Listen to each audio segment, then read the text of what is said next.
Ano yun? Bakit bumukas yung pinto? Malakas ba yung hangin? Teka, ano ba tong niluluto ni Nobitang? Uy, paborito ko to, pork chop. Kaya pala sinasara niya yung pinto eh. Iniisip niya manghihingi ako. Haha! Di niya alam, kukuhanin natin to lahat. Wala tayo ititira sa kanya, kundi coal. Haha! Alright, dami kong pork chop. Ay, kakain na. Ala, ano nangyari dito? Asan na yung mga niluto ko? Ala, wala din to. Wala din tong isa. Asan na yung mga niluluto ko? Ano nangyayari dito? Nasunog ba lahat ng niluto ko? Haha! Akala niya nasunog lahat ng niluto niya. Hindi niya alam, nasa atin lahat yung pork chop. Naku, di pwede to.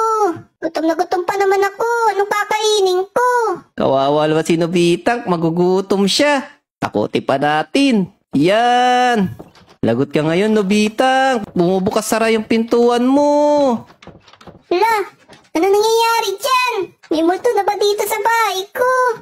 Mama, may multo dito. Haha! Takot na takot si Nobitang ki.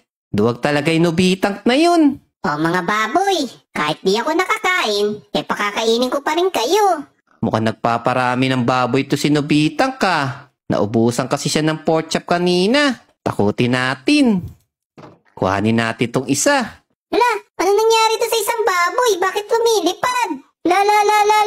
Nahabol ako ng baboy. Ngayon lang nakita lumilipad na baboy. Mama! Ayoko na dito sa farm. Takbo! May multo!